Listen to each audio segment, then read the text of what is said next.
The Vanishing Armada. The command bridge of the Xyrathi flagship Dominion's pride hummed with quiet efficiency. Dozens of pale blue crew members tapped at crystalline interfaces, their elongated fingers moving with liquid precision.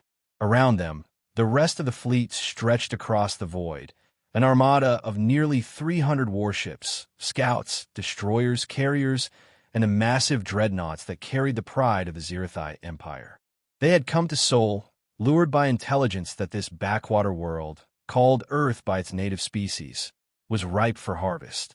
Its biosphere overflowed with resources. Its inhabitants had only barely begun to reach into space. A perfect target. Fleet Commander Varric leaned back in his throne-like chair, his four golden eyes scanning the displays before him. "Report," he ordered. "Scouts have entered the system," replied his navigator, a slim female whose skin shimmered like liquid mercury under the artificial lights. No significant orbital defenses detected. Primitive satellites only. Their transmissions are constant, chaotic, unencrypted, and endlessly wasteful. She wrinkled her crest in disgust. Noise from an inferior race. Laughter rippled across the bridge. To the Xyrathi, discipline was the highest virtue. Earth's frenetic signals, music, advertising, politics, endless chatter, were proof enough that the species was disorganized, disunited, and weak. "All the easier," Varric said. "This world will be the Empire's newest conquest." But then the laughter stopped. "Commander," the comms officer interrupted, antennae twitching nervously. "We've lost contact with Scout Wing 3. Varric frowned. "Define lost." "No transmissions. No telemetry." Their signals ceased as they crossed the third planet's orbit. The commander's four eyes narrowed. "Mechanical failure?" "Unlikely, sir." 3 ships simultaneously? Their last report indicated stable systems. Before Varric could respond, another officer spoke. "Commander, Scout Wing 4 has vanished. Identical circumstances." A cold silence settled over the bridge. Losing 1 scout was expected. Losing 2 entire wings in minutes was impossible to dismiss.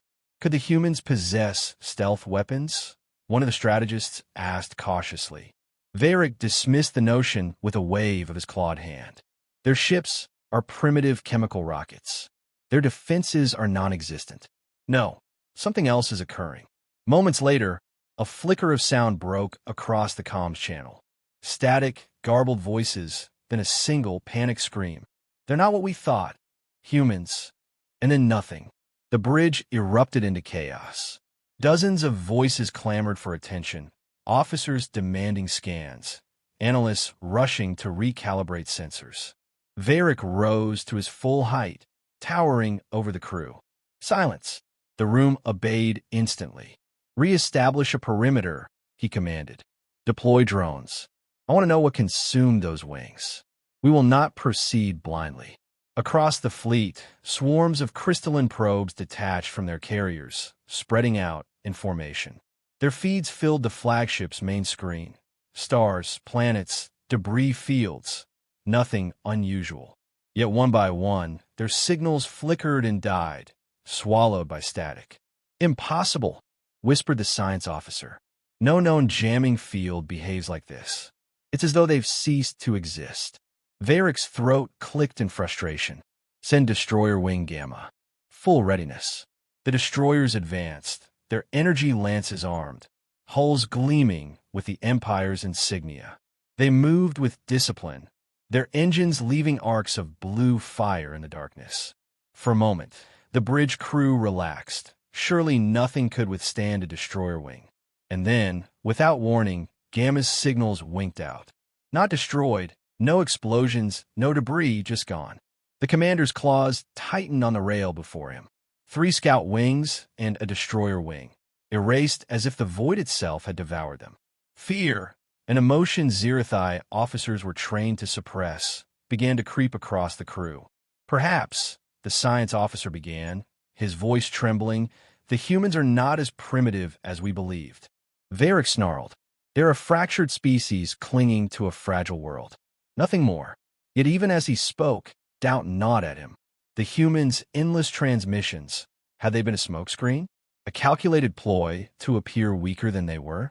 The comms officer stiffened. Commander, incoming transmission. From whom? He hesitated. From Earth. The main screen flickered. A human face appeared, rough-skinned, small-eyed, with a strange intensity in its gaze. Its mouth moved, and translated words echoed through the chamber. Turn back. The image cut to black. The silence on the bridge was absolute. No alien empire had ever been threatened by a pre-spaceflight species. No world had ever dared to warn the Xyrathi. Yet here, on the edge of a primitive blue planet, entire wings of ships had vanished, and now its inhabitants had issued a warning. Varric's golden eyes narrowed. "Prepare the fleet," he growled. "We will see what these humans truly are." But deep in his chest, for the first time in decades, the commander felt the unmistakable coil of dread. The Deathworlders' edge. The Xyrathi fleet had withdrawn to the shadow of Saturn's rings. From there, their remaining ships hung like silent predators, watching the distant blue orb of Earth.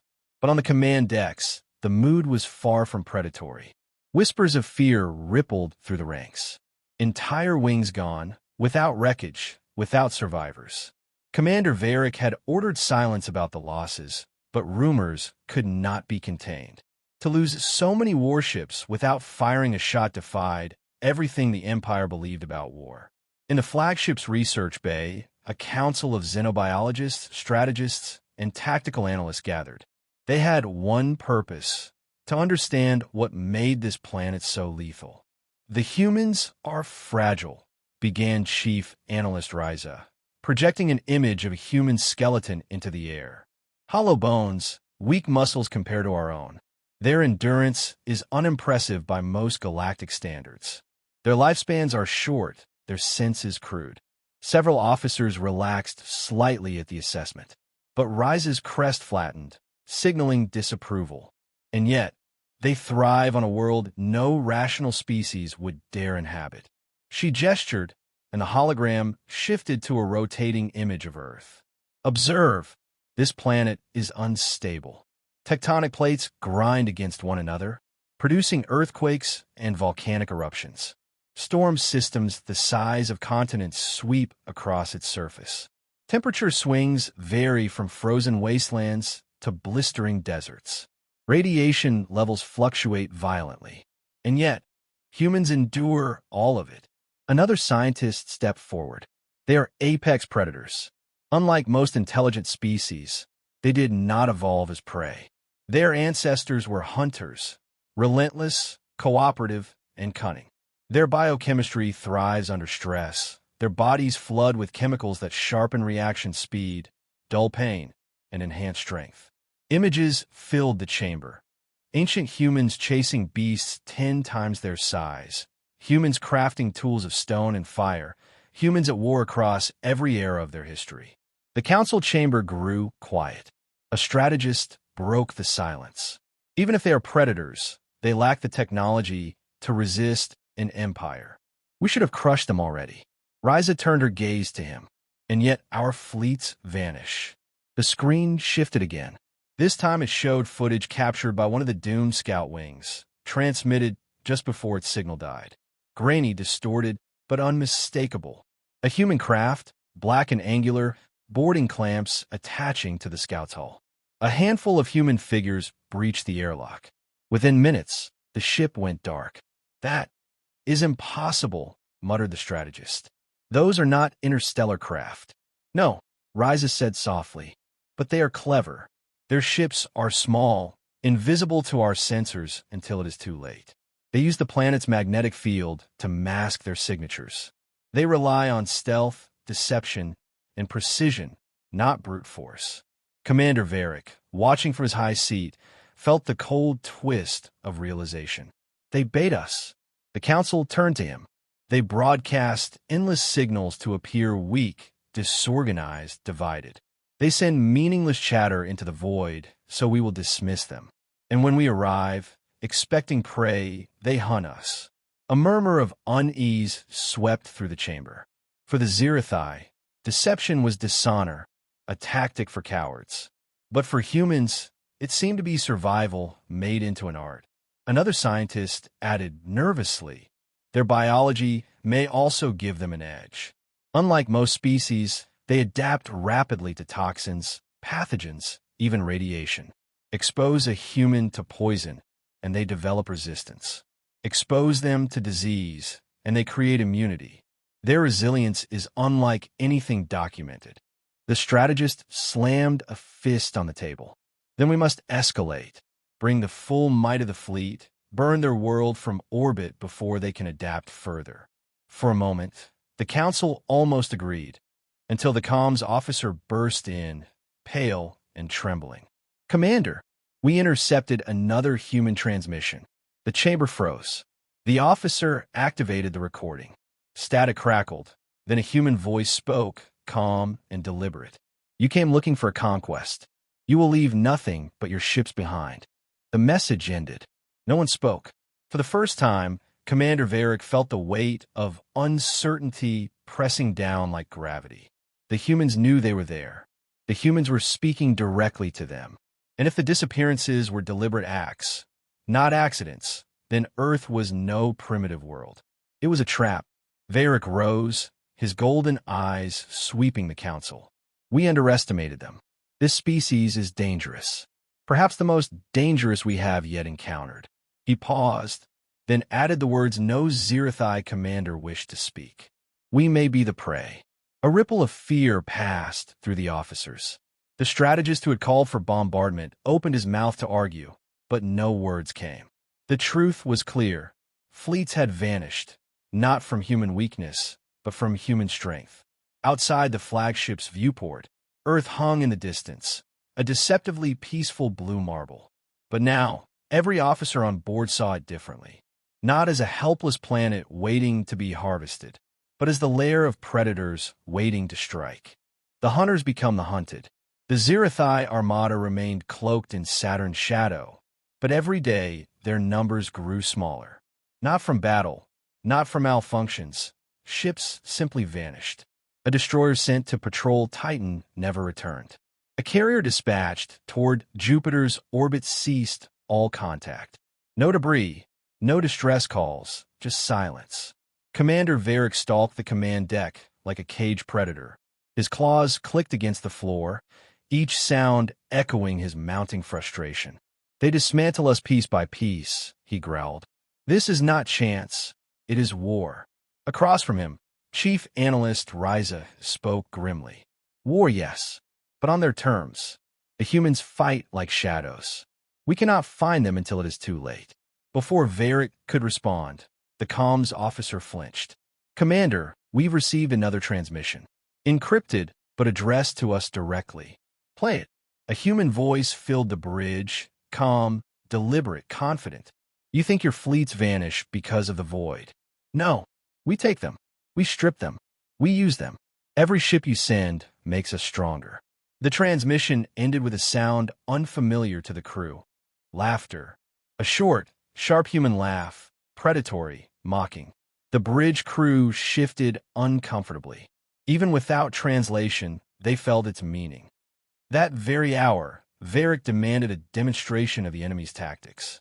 He ordered reconnaissance drones to scatter across Earth's orbit. The feeds streamed in, flickering stars, planetary shadows, debris fields, nothing unusual. Then, from the blackness, something moved. Not large ships like theirs. Small craft, black as the void, angular and jagged, riding close to Earth's magnetic lines. They appeared only when they wanted to, as if space itself had given birth to them. Human strike craft. The drone zoomed closer, but too late. A storm of electromagnetic pulses flared across the feed, frying circuits instantly. Darkness swallowed the signals. "Stealth warfare," Riza whispered. "They use their planet's natural defenses as cover. The magnetic field blinds our sensors. Solar interference masks their engines. And once inside our range..." She didn't finish. She didn't have to. Hours later, alarms shrieked across the fleet. A carrier at the edge of formation was under attack. The bridge erupted in controlled chaos as screens displayed fragments of the assault. Human strike craft, scarcely bigger than shuttles, darted across the carrier's hull. They weren't armed with massive cannons or energy lances. Instead, they carried precision-cutting tools, boarding clamps, and weapons designed for infiltration. Within minutes, the carrier went dark. "Impossible," the strategist whispered. 100 humans at most. A carrier holds 5,000. Yet the truth unfolded in silence. 5,000 disciplined soldiers, undone by 100 predators who thrived in close combat, who fought with ferocity no Xyrathi could match. A final image filled the screen, dozens of human soldiers flooding into the carrier's corridors, faces hidden behind helmets, movements efficient and ruthless. The feed cut before the Xyrathi could see the slaughter. In the council chamber, the truth could no longer be denied. "They're dismantling us," Ryza said. "Not for defense, but for conquest. Every ship they take, they strip for knowledge. Our technology becomes theirs. Our strength becomes their strength. Then they grow more dangerous with every loss," Varric murmured. His claws curled tightly against the table. One of the younger officers trembled. Why would primitives? Why would they know such war? Ryza's crest flattened. Because they have known nothing else. Their history is one of endless conflict. They sharpened themselves against one another for millennia. We assumed division was weakness. It was training. The strategist rose abruptly. "Then we must withdraw. Return to the Empire. This is not worth the risk." But Varric shook his head. "No. To retreat is to admit weakness. The Emperor will not forgive it." His golden eyes glinted with something darker. "But perhaps there is another way."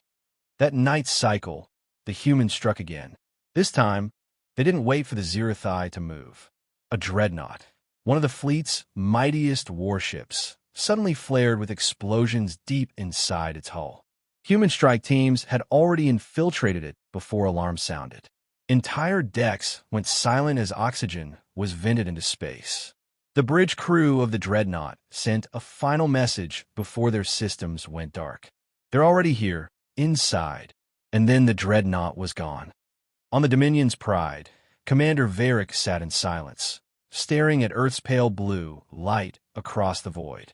His armada, once invincible, was being devoured ship by ship. Finally, a new transmission arrived. The human's message was simple. "You wanted Earth. Now Earth owns you." The bridge crew shuddered. For the first time in his long career, Varric felt what no Xyrathi commander had dared admit. Fear. Revelation. The apex predator. The Xyrathi fleet was broken. Of the 300 warships that had entered Sol, fewer than 100 remained. The rest had been consumed by silence. Ships taken, stripped, or destroyed from within. Commander Varric's flagship, Dominion's Pride, drifted near Saturn's orbit, its hull scarred, its crew weary. Yet despite the losses, the command council still gathered, clinging to the hope that the Armada might yet prevail. "We cannot remain here," the strategist urged. "Every day we bleed ships. Every night cycle, humans take more. If we return now, at least some strength remains to rebuild." And explain to the Emperor why an entire armada fled from primitives. Varric snapped. His golden eyes burned with fury. "We cannot run. We finish this, or we die." Ryza, the analyst, spoke softly. "Then we will die. Do you not see? This is their world. Their hunting ground. We are prey here." Varric's claws tightened. No species makes prey of the Xyrathi. Moments later, alarms shrieked. "Multiple human craft inbound," the comms officer cried. "Not just raiders, full assault wings." The bridge screen erupted with feeds of dozens, then hundreds of small black craft bursting from Earth's shadow. They came like swarms of predators, slipping between sensor shadows, weaving through debris fields. Behind them, Earth's orbit glittered, not with satellites, but with hidden platforms bristling with weapons. The humans had not merely defended their world. They had built a trap, a layered fortress of stealth and deception. The Xyrathi opened fire. Beams of energy lanced into the void, tearing apart some human craft. But for every one destroyed, 3 more slipped past. They were too fast, too agile, too precise. On the bridge, Varric roared orders. Titan formation, shield overlap, cut them down. But the humans did not engage in open battle. They weaved through the formation like hunters among herd beasts, striking weak points, vanishing before retaliation came. Boarding parties pierced hulls, sabotage reactors, cut power lines. Whole warships went dark, drifting helplessly before erupting into silent fire. The Xyrathi formation crumbled. Hours passed in chaos. By dawn's cycle, half the surviving fleet was gone. In the council chamber, Risa projected captured human transmissions. Images filled the room. Humans in black armor, faces hidden, fighting with terrifying precision. Their voices were calm, even in battle, issuing orders with ruthless clarity. This, Risa said, is why we fail. They are not a divided species. They are unified when threatened. They are predators evolved for war. And every ship we send only strengthens them. Silence gripped the officers. At last, Varric rose. His voice was low, heavy. Then we strike with everything. No retreat, no surrender. If we fall crushing their lair. The council bowed their heads. It was suicide, but it was the only choice left. The Xyrathi Armada surged toward Earth, battered but desperate. Energy cannons flared, tearing through orbital platforms, scorching the atmosphere below. For a moment, it seemed as if they might break through, might unleash devastation on the blue world. Then the void itself answered. Human ships erupted from hyperspace, not primitive rockets, but captured Xyrathi craft, refitted, repainted, commanded by human crews. Ships once belonging to the Empire now turned their guns on their former masters. The Bridge of Dominion's pride shook as human-modified destroyers tore through the flanks. Varric's officers cried out in disbelief. They fly our ships. Yes, Risa whispered, because they take what we bring. Every fleet we send feeds them. The humans had not only survived, they had grown stronger, absorbing the Xyrathi's own technology, turning it against them. The final blow came not from without, but from within. The Dominion's pride shuddered as alarm screamed. Intrusion detected. Human strike teams had boarded. Varric drew his plasma blade, rising to his full height. The bridge doors buckled, then exploded inward. Smoke filled the chamber. Figures stepped through, humans, armored and silent. Their weapons swept the room with mechanical precision.